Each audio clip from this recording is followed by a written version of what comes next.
Hello. Uh, Zoom just changed the entire layout again. Oh well. I can see a couple of you. Weaver or Andrew or Travis, give me a thumbs up if you see slides that say crisis engineering for public officials. Fantastic. We're off to a big start. Um, uh, Thank you to our hosts, InnovateUS, for giving us the chance to talk to you all today. And I'm glad you all could be here. I see one or two names in the participant list here that I know. So hello to those of you who I know, and the rest of you, good to meet you. We're going to do, I say this every time because it's true every time. You're going to have to bear with us a little bit if this gets jumbled or out of order because we put this together specifically for this audience. It's material that we know very well, but we are trying to condense a 2 to 3 day workshop that we teach into an hour. And recently, we feel like the 2 to 3 day workshop isn't enough. So we're going to give it a shot. We're just going to kind of tell you the main story and try to make sure that we finish in time for questions. So here's what Weaver and I and Marina, when she gets here, are going to try to talk about. We're going to try to cover what are we talking about when we use the words crisis engineering at all. What does culture mean? Why is it habits, and what can we do about it? What habits, as it turns out, are performed mostly on autopilot is the case we're going to make. There are small occasional windows when the autopilot is turned off. And those are what you might use the word crisis to describe. It's not perfect, but you might use the word crisis to describe those opportunities. And then we're going to make the case that those opportunity windows are the times when you can make rapid, directed, lasting, durable change. Those are the only times you can do that, is our thesis. So, and I've got the chat window open. I will do my best to keep scrolling out of my view. So if you've got a question, go ahead and put it in the chat anytime you want. I'll do my best. Otherwise, you can use the raise hand doodad, which would be good to find that button because I'm going to be calling on you to use that response. It's called reactions, apparently, at the bottom of the screen. On my screen, I've got a little heart icon that says reactions. So locate that button because I'm going to be looking for you to use it in a second. So great, off we go. So crisis engineering is some words that we made up. Here's why. We are people that kind of didn't, we fell into the jobs that we do more or less by accident. By a lot of trial and error, we acquired the reputation of being people that are reasonably good at a certain class of problems. We don't claim to be perfect at it. We also don't claim to be good at all problems, but there's some things that we're reasonably good at solving. And they seem to have some common aspects to them. They seem to have kind of an aroma of crisis around them. So some of the things that we've been most effective at are healthcare.gov, some work we did during the COVID pandemic for the state of California, situations for government agencies that are like extremely large backlogs, things that are in the news, things that have got a lot of attention that are stressing people out. That's the kind of thing that we end up working on. Customers have suggested to us that the thing we are doing is unique.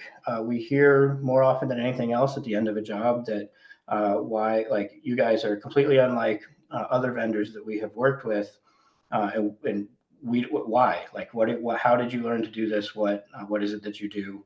It really would be interesting to us, our customers saying this. It really would be interesting to us if you could like write that down and explain it in some way, so that maybe we could make some use of it. So we went off and thought about that. We made up a label of crisis engineering, which again I don't think is perfect at conveying what we want to convey, but all of the other options that we considered were also not perfect, and so we picked one and moved on. What we're actually trying to describe, the way I'm thinking about it these days, the way we're thinking about it these days is it doesn't necessarily have to talk about a crisis in the sense that you're probably thinking of that word. What we mean is kind of a approach, tool bag, whatever, framework that will help you to identify the situations where you're going to get maximum leverage for the work you're going to do and make the most use of them. So If you would prefer to roll boulders downhill, where a little bit of work causes a lot of output, uh, sometimes in a pretty chaotic way, as when rolling boulders downhill, I suppose. If you'd prefer to do that, then roll boulders uphill an inch at a time for years, then we have some suggestions for how to get that. Our approach will not work for all situations. It will not work against all problems. Consult your doctor before starting an exercise program, blah, blah, blah, blah, blah. We don't think we have the answer to everything. We think we have the answer to a piece of the puzzle that doesn't get talked about very much. So we hope it is useful to you. So I warned you that I was going to ask for your reaction buttons. This is a warm up. Push your thumbs up or something if anybody has come to you and said culture eats strategy for breakfast, possibly when you were trying to accomplish something. Oh, I didn't know where to look. Yes, I see. Very good. I see 15. I got one thumbs down. I'm going to take that to mean that you've heard it and it was annoying. I agree. Um, so all right, the interface is a little weird, but we'll run with it. Okay, I have heard that plenty of times. It's very often when I was working in the White House, someone would wander in and say this, and then wander out again, and I found it not particularly helpful. The annoying thing about it is that it's kind of, I mean, it's true in kind of an obvious aphorism kind of way. But the people who say it don't usually follow it up with anything. It's not like, therefore, this is what you should do about the culture. It's just, well, your strategy isn't going to work because culture, which I'm like, thank you. And that's about as useful as if I was trying to build an airplane and somebody wandered in with their coffee mug every 15 minutes and said, well, gravity's never going to go away. And I'm like, thanks, yes, I'm aware. That is the thing that we're trying to work against right now. So if we examine that kind of attitude a little bit, which you've all encountered, and try to figure out what it means exactly, here's an attempt. It means something, there's not like, culture isn't like a scientifically defined word. If you go try to look this up, like there's as many definitions as there are sociologists, and it approximately means any behavior that you do at all that wasn't programmed into you at birth. Fine. In the context we're talking about, I think it can at least usefully refer to kind of an organization's overall attitude, disposition, but more importantly, the pattern habits of behavior. That's the part that I think we're interested in. Which is to say, what are my tasks as a member of the organization, whatever organization you're trying to influence? I'm in it. I have an idea of what my tasks are, and I have an idea of how I perform them, and those are habits. Those are habitual. I've been doing them for a long time. That's the important part of culture, if you ask me. Those parts are closely related to identity, which is a clue of where we're going to look next. We're going to talk about those the task-oriented kinds of culture because I think it's what matters. That we're going to ignore attitude and disposition for a couple of reasons, which I'm going to skip because we got to move fast. Why are habits really hard to change? You've probably noticed this in your own life as well as in the work that you're trying to do. And the short answer is, if I have to put this on a bumper sticker, which we almost do, then the reason habits are so hard to change is because thinking about what we do is really hard and expensive, and we're almost never doing it.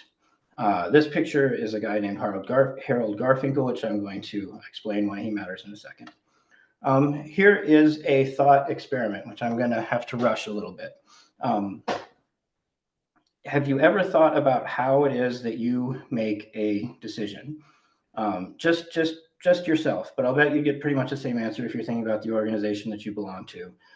You're an agent that has free will, we'll assume for purposes of this experiment, and we're assuming that you're making some kind of decision that matters to you at least a little bit. So like tossing a coin is not going to be your decision algorithm.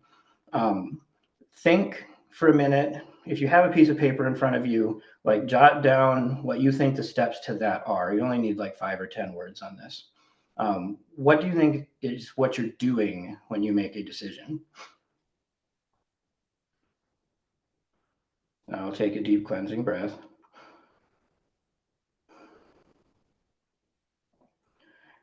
Now I'm going to take some guesses. There's there's 72 people here now. Amazing. I'm going to take some guesses because we don't have time to call and really do a very interactive thing. So I have preloaded some guesses onto the slide. And if the thing that I bring up is anywhere on your list of steps that you would have written down to take a decision, then do a thumbs up or a reaction.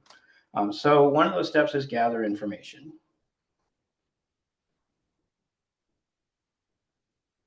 A few. All right. Yeah, it comes in slowly. 13, 14. Pretty good. One of those steps is form your own opinion. I can see the way this works is it's kind of a decaying average. So if I get any reactions, we're going to assume that I'm kind of on the right track. You compare with other opinions that are out there in the world. You look on the internet or something. You evaluate the constraints that you've got. If you're buying a car or something, you probably don't have an infinity budget, so you've got to rule out some of the cars. You try to anticipate the consequences of the various choices you have, which is to say you're trying to forecast the future. And then you make a decision. The thumbs up was a little bit hard to interpret, but I'm just going to barrel on, assuming that you are more or less in agreement that this is how you think you make a decision. This is what my students come up with more or less when we do this in class. Here's the thing about that. It is a story you are telling yourself. It is not what you actually do almost ever. It's not what any people do almost ever. It's been studied extensively. This is where I said we'd mention Harold Garfinkel, who's been watching juries make their decisions for decades. A interesting, completely different field was the data science that used to be published by OkCupid in the 2000s, which was a dating site. If you were fortunate enough to not know that, it was a dating site.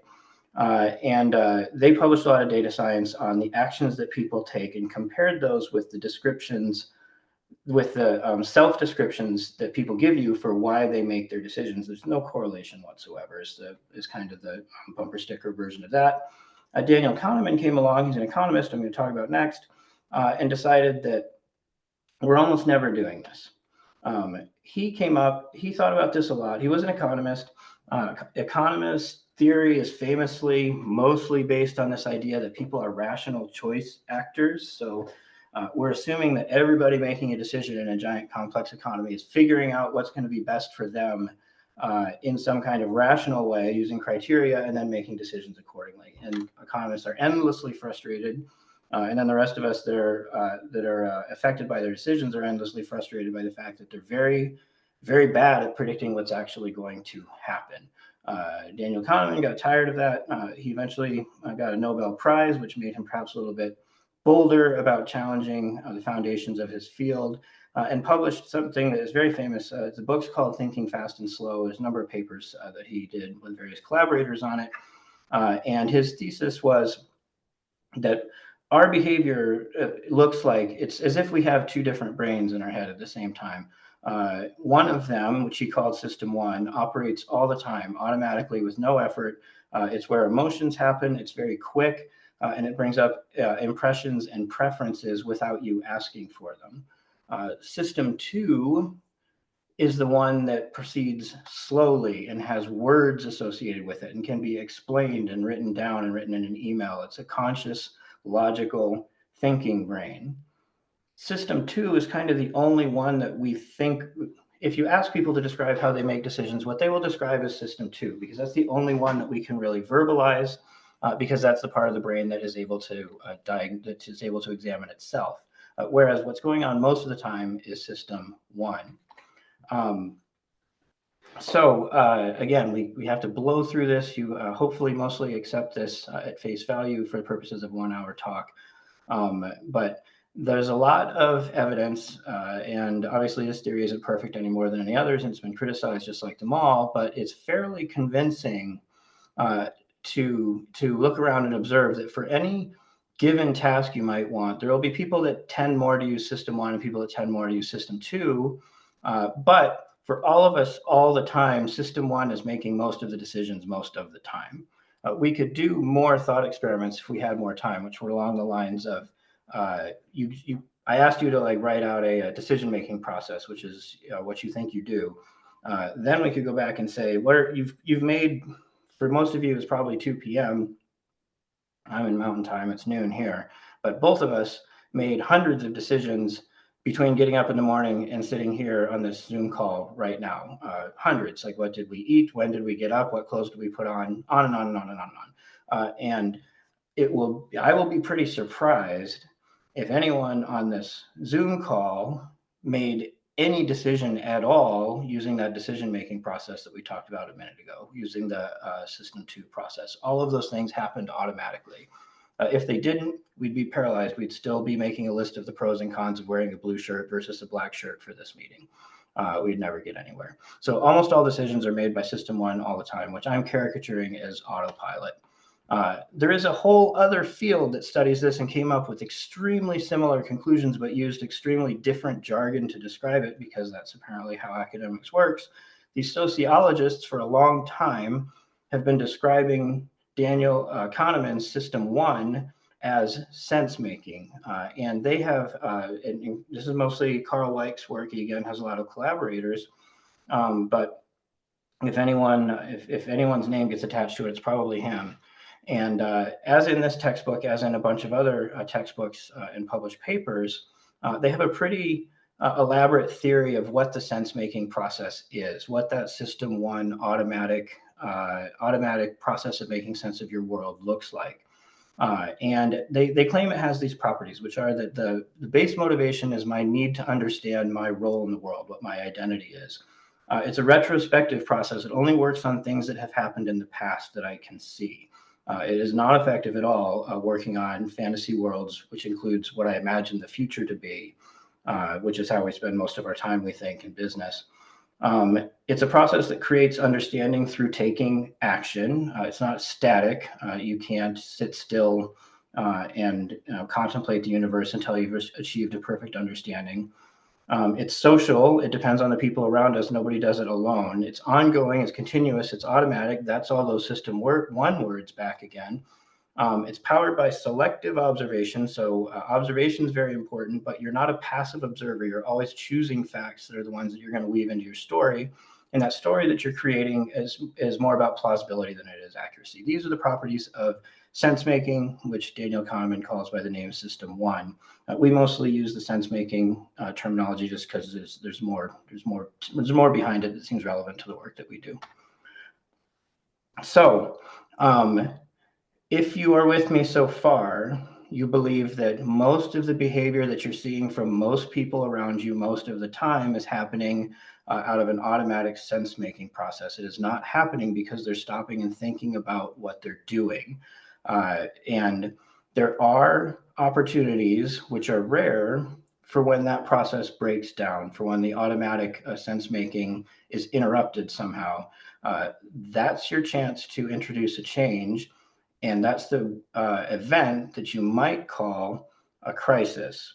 So I'm going to hand off to Weaver to cover this next piece. Hello, everyone.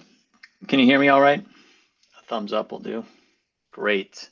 My name is Weaver, and I'm going to take it from here. This sign is a great universal life pro tip. Hazards exist that are not marked. I'm going to talk about the shape of them.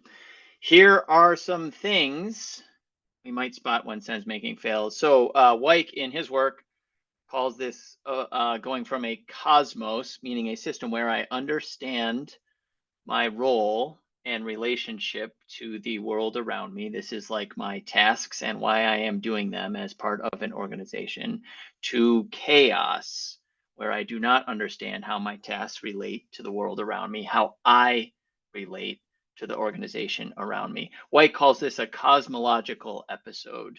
Here are some telltales of this in organizations. One of them is fundamental surprise. This term comes from military academia. It was first coined by Israelis writing about a particular Hamas attack in the early 1980s that emerged in a form, in a structure, and with resources that Israel's entire defense and intelligence apparatus was unable to predict. They were fundamentally surprised by what happened. In other literature, this is called an outside context problem. Think of European settlers arriving in New Zealand, right? Perception breakdown. This is when the organization's idea about what is going on fragments and becomes disassociated, meaning you no longer have a similar idea about facts at any given place inside of the organization. You can see this happening at the scale of civilizations, in fact. So we're going through it right now. The degradation or disruption of existential functions. Your organization can no longer do the thing that it is supposed to do. You are Ticketmaster and you cannot sell tickets. You are Veteran Affairs. You cannot process claims or adjudicate appeals. You are the Californian EDD and you cannot process unemployment claims. High visibility. Suddenly, your organization is on the news every day. It is part of the 24-hour news cycle or the 1-hourly news cycle, or your leaders or some particular decision are the only topic for discussion on any internal forum. The entire organization is paying attention to a single thing or a small set of people. Or you have encountered rigid or non-negotiable timing, legislative deadlines, or world events where there was a deadline and you were unaware. COVID-19 is one of these. If you spot 3 to 5 of these going on where you are sitting right now, you are in a cosmological episode or a crisis. I'll take the next slide, Mikey. We think these are opportunities, as Mikey said, to make directed action inside of an organization that can result in lasting cultural change, which is to say permanent alteration to the way that the organization works.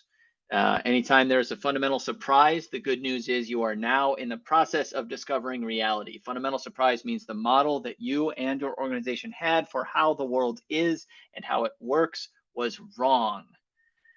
Now you are finding out what is actually going on. You are discovering facts for the first time in however long it has been. Perception breakdown is fantastic.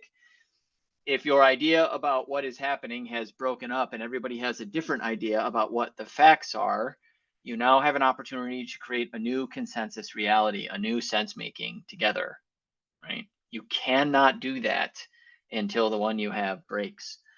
If you have broken existential functions, change is no longer optional. Everybody's quarterly or 5-year strategic plan is now meaningless because the main thing that the organization is supposed to do is not happening. That means that you get to make new changes. High visibility means that there is performance pressure in environments where maybe there was not before. It's a radically new set of incentives in a lot of cases, and all decisions clearly have stakes.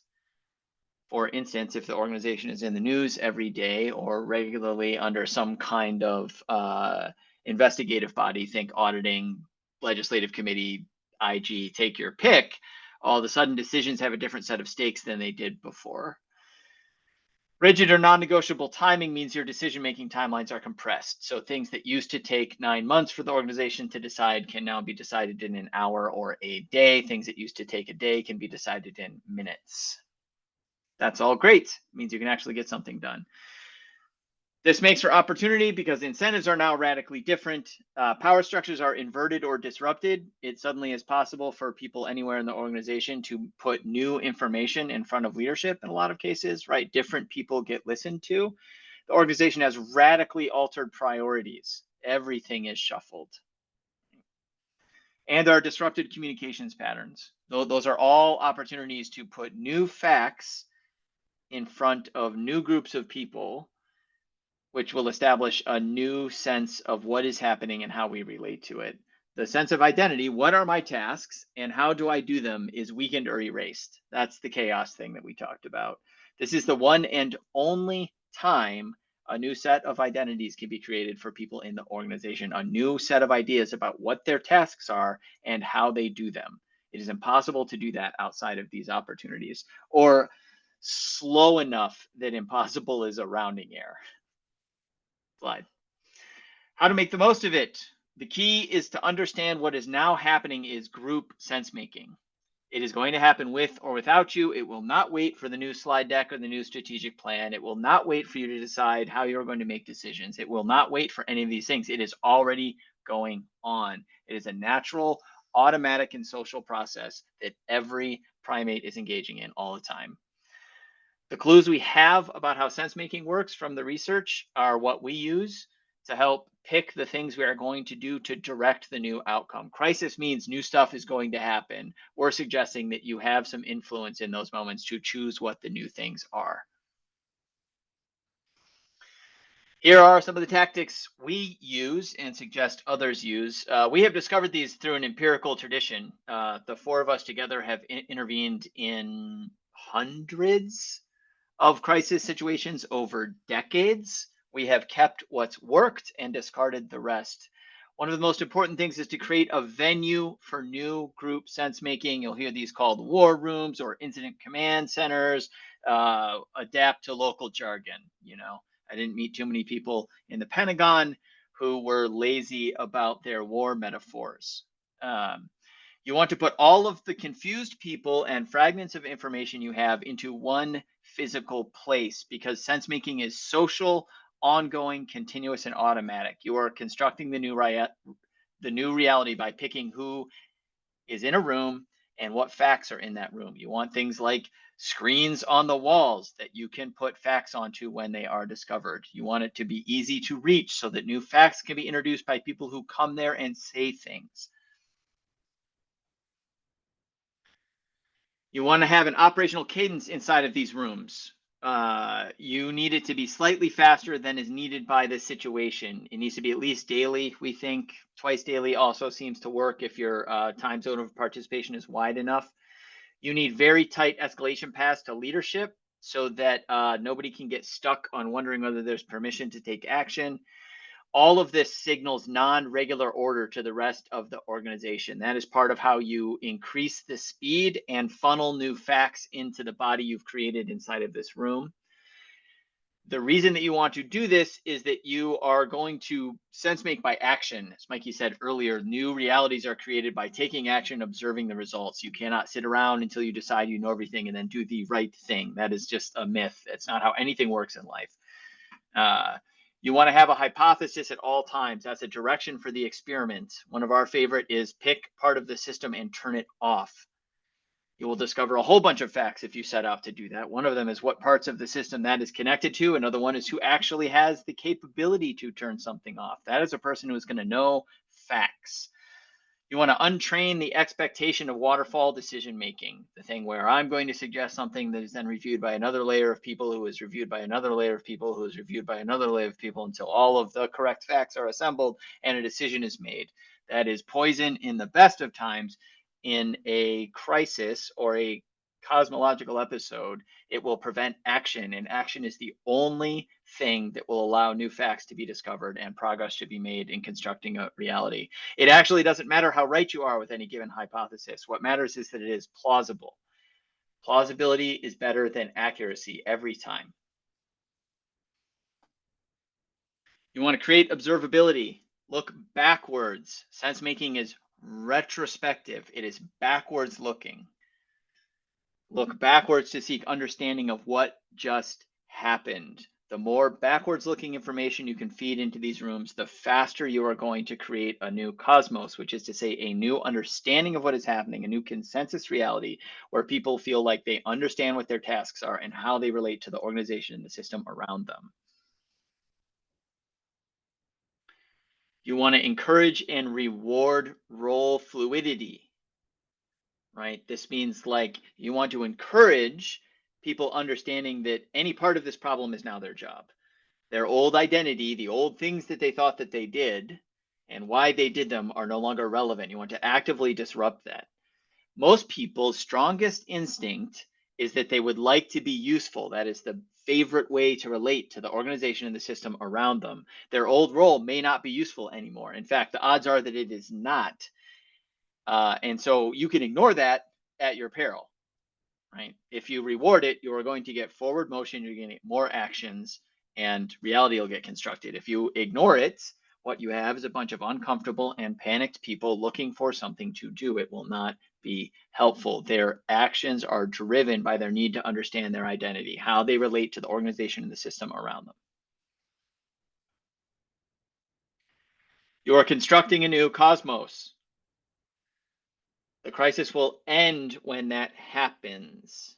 It happens sooner than you think, and it happens whether you intervene or not. We believe all of this stuff, and have observed all of this stuff happens whether you intervene and take new actions or not. You are going to get a new cosmos, a new sense of reality, and a new sense of identity for everybody who is participating in the organization. If you have injected new roles, new tasks, new patterns of communications, these are the new habits.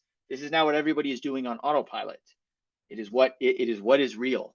And in fact, before you know it, a month or two will have gone by and everyone will have forgotten that anything else ever existed.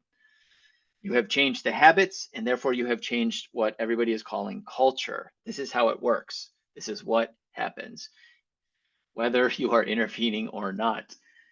So, retrospectively, looking back over this, we have, what is crisis engineering? We think it is the act of intervening in these circumstances where sense making and consensus reality have broken down under pressure. This is true in lots of places at lots of times, and there are sufficient circumstances in order to do something new, to have a new non-regular order moment, pick a new set of actions, a new set of facts, and construct a new reality. Culture is just habit.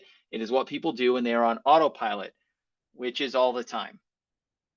Almost all the time, everyone in an organization is running on autopilot. They are doing the thing that costs them the least amount of thinking. When the autopilot is off or no longer successful for proceeding through a set of problems, that is a crisis. Those are the times when you are able to make rapid, directed, and durable change at a rate that is hundreds or thousands of times faster than any other time. We worked all this out backwards. So what we all did collectively in our careers, and frankly as a young company, was get very good at crisis tactics. We found a set of things that worked more often than not, and we just did them because they worked all over the place. And we tried to take that show wherever we could get into a problem. And we noticed that those things worked because they caused organizations to emerge from crisis. They restarted the existential functions, they reconstructed consensus reality, right? And in practice, that's things like unemployment claims got processed, healthcare.gov started to work, VA appeals actually got adjudicated. Then we noticed that the breakdown in sense making is what defines the crisis. So we sat down to try and figure out, well, like, what circumstances cause us to be able to use these tactics and be successful. And we identified what those were. And then looking at academic research, realized that that is the breakdown in sense making, or at least that's what the sociologists have been calling it for decades. Then we noticed that the existence of a comfortable cosmos, a sense of identity, a relationship between individuals and the system and the organization that they are part of, is what makes the organization relatively impervious to change at all other times. So we came at this backwards, which I have to say that personally is an uncanny experience, to have a whole bunch of stuff that I felt like I had a great instinctual understanding of, and then discover that there is like 40 to 50 years of organizational research where people figured all this out from first principles in a empirical tradition that looked nothing like the one I had lived through.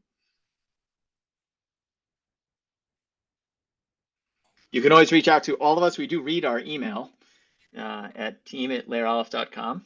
And I believe now we have 19 minutes or so for questions.